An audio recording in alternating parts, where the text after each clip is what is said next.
सबको नवरात्रि की बहुत बहुत बधाइयाँ हो।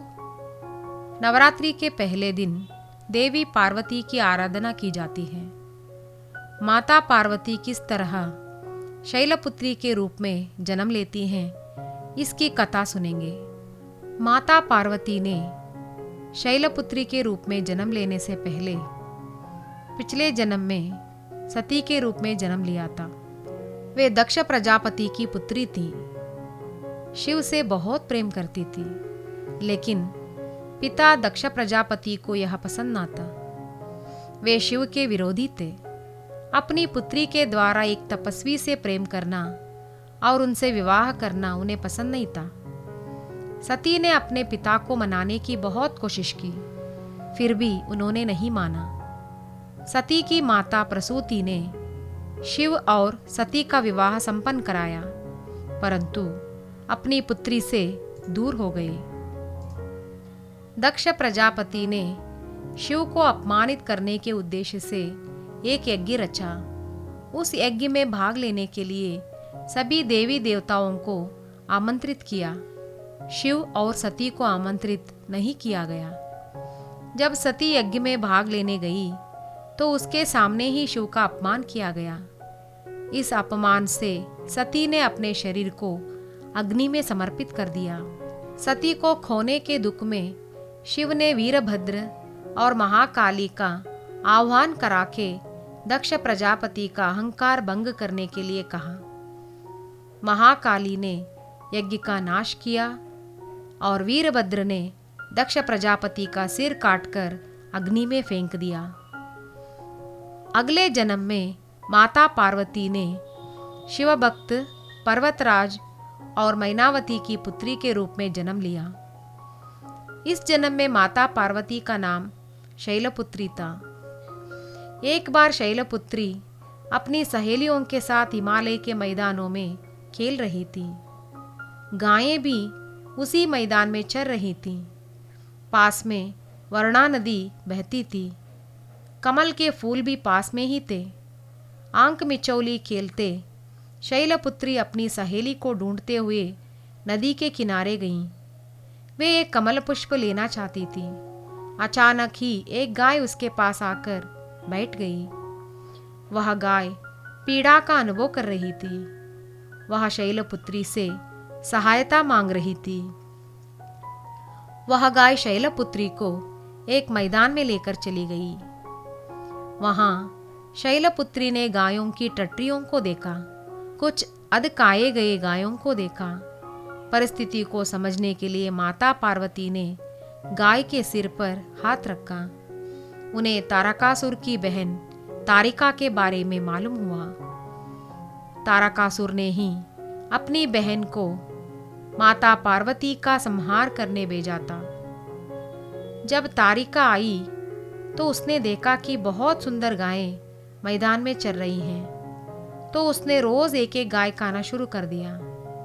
इससे गायों की संख्या कम होती गई। गांव वालों को तारिका के बारे में पता चला।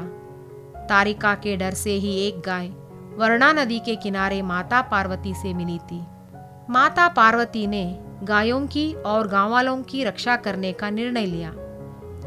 इसके लिए उन्होंने एक छोटे से पर्वत का रूप धारण किया।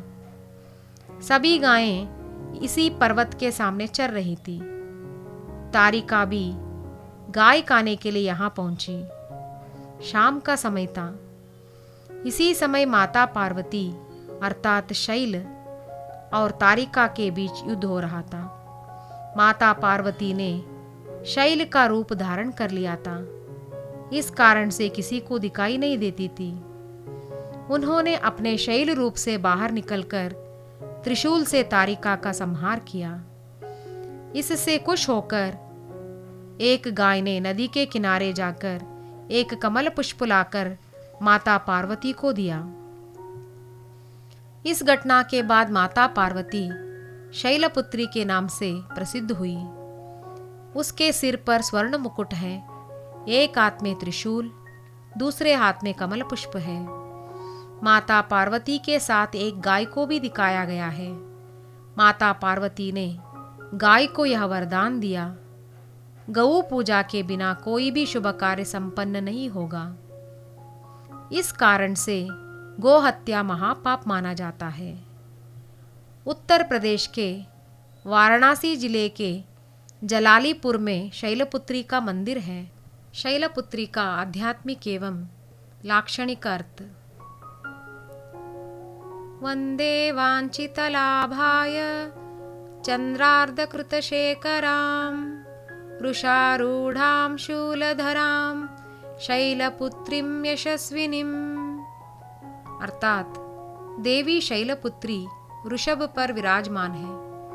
इसके दाएं हाथ में त्रिशूल है, बाएं हाथ में कमल पुष्प सुशोभित है। यही नवदुर्गा में प्रथम है। नवरात्रि के प्रथम दिन शैलपुत्री की आराधना की जाती है। वास्तव में शैलपुत्री योग साधना और आध्यात्मिक अनुशासन का प्रतीक है। आध्यात्मिकता ही एक अर्थ में शैल है। यह व्यक्ति और समाज को दुष्ट शक्तियों से रक्षा करता है। गाय भोलेपन का प्रतीक है। हमें अपने दुर्गुणों के लिए कभी भी भोला नहीं बनना चाहिए। यही इसका लाक्षणिक अर्थ है। त्रिशूल त्रिकाल ज्ञान का प्रतीक है। त्रिलोकेश्वर शिव के ज्ञान का प्रतिनिधित्व यह करता है। कमल पुष्प पवित्रता और शुद्धता का प्रतीक है। हमें तमो प्रधान दुनिया में रहते हुए भी बुराइयों से दूर रहते हुए निर्लिप्त रहने की शिक्षा कमल पुष्प देता है। वास्तव में कोई भी पर्वत से जन्म नहीं ले सकते। यहाँ पर्वत अचल मनस्थिति का प्रतीक माना जाता है। तारिका दुष्ट और दुर्गुणों का प्रतीक है। दुष्ट गुणों को संहार करने का प्रतीक ही दुर्गा माँ है। दक्ष प्रजापति अहंकार का प्रतीक है। परमात्मा शिव को विरोध करने वाले लोगों को यह प्रतिनिधित्व करता है। ऐसे लोगों के अहंकार रूपी सिर काटने वाला ही वीरभद्र कहलाता है। अर्थात जो ज्ञान योग में वीरता दिखाता है वही अहंकार को जीत सकता है। देहाभिमान को छोड़कर आत्माभिमानी बनकर निराकार ज्योति स्वरूप शिव को वरण करने का प्रतीक ही माता सती है। ओम शांति।